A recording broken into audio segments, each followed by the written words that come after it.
If you are not living the life you want and haven't made any progress towards it in some time, you probably have a list of reasons, such as not enough money, not enough time, not enough luck. But those reasons are less valid than you think. Hey there, welcome to the channel. I'm Paolo, I'm a writer, at least I like to call myself a writer, and I make content on topics such as building confidence and turning failures into stepping stones to success. Today, I want to talk about 3 ways we choose to sabotage ourselves. Big emphasis on the word choose, because often the things we see as valid reasons to explain our lack of action and lack of results are actually just excuses to avoid facing the fact that a big part of why we are where we are in life is that we chose it.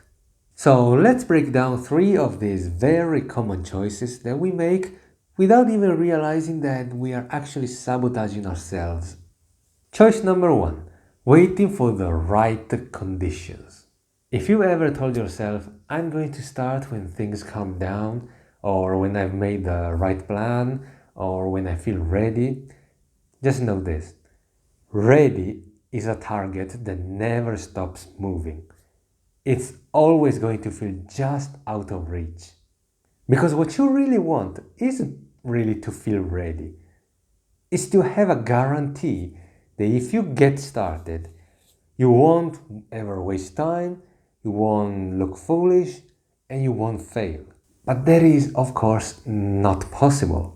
Trust me, before I started blogging seriously, I spent years getting ready. Spoiler alert, I wasn't. I was just procrastinating.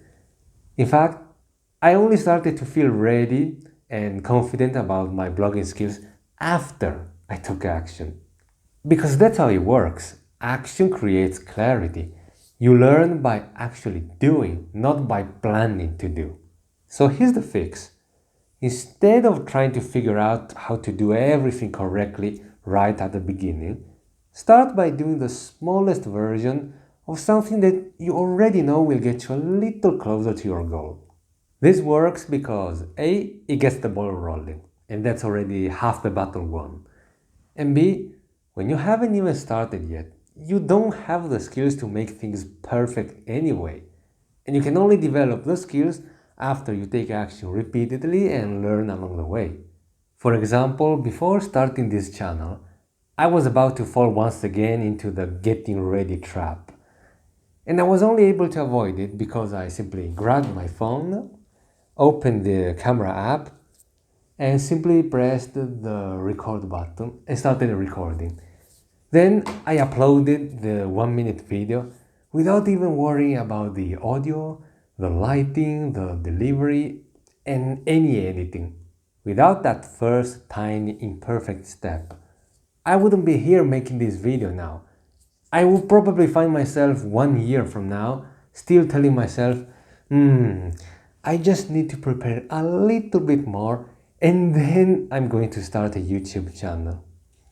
Or maybe I wouldn't have started at all, who knows. So stop waiting and focus on getting the ball rolling. Choice number 2. Expecting different results while doing the same things. This one is particularly frustrating because I did this for way too many years. So what usually happens in this situation is that even after you finally gotten started, at some point you get stuck. You show up every day, you work hard, but nothing changes. Now, you may feel like this isn't really a choice on your part because it feels more like you are doing everything you can, you are doing your best, but results just won't come. To use my blogging journey as an example again, after I wasted my first 6 or so years, I finally got started. But then I spent an entire year doing just one thing: writing new articles. No promotion, no trying different formats, no structuring my content differently. I just wrote and hit publish every week for a whole year. And then I cried about not getting the results I wanted, nothing changing, despite all the work I put in it for an entire year. But if we're being honest, by not trying anything differently, I basically chose to always have the same results. Because the brutal truth is that if your results are not changing, it's probably because your inputs are not changing. Like, if you want better health, you have to make some changes to your diet and lifestyle in general.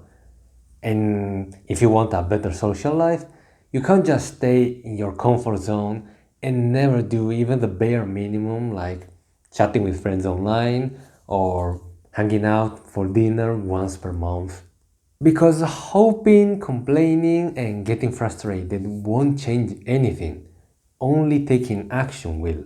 So basically, you have two options. Either you change what you want or change what you do.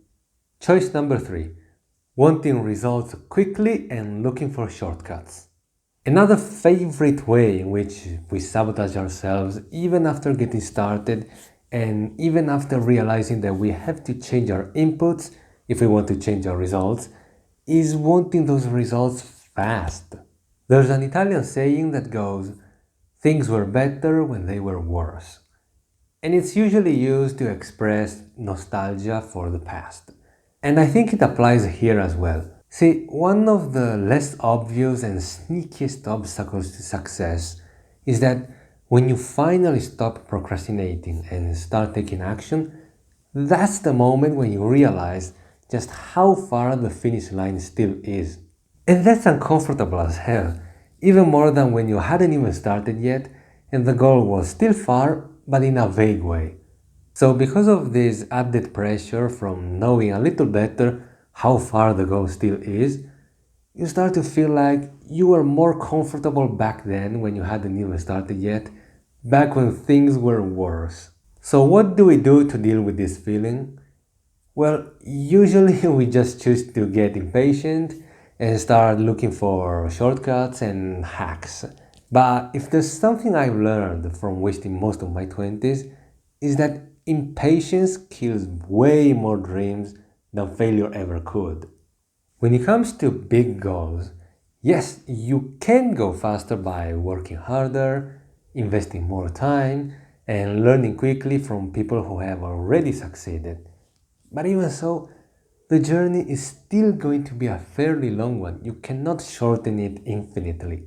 You still need to be patient. So let's say you want to become a successful online content creator. You can either choose to spend 3 years to build something solid that helps you pay for your rent and gives you a real possibility at achieving greater success and long-lasting success. Or you could do what I did and waste 6 years trying to avoid a 3 year process only to end up making 0.0000001% of the progress you would have made if you had been patient right from the start. The worst thing about self-sabotage is that it makes you forget that you have more control than you think. Because the reality is that no matter how legitimate reasons such as lack of time, money, or talent might feel, it is still your choices that will have the biggest impact on your life.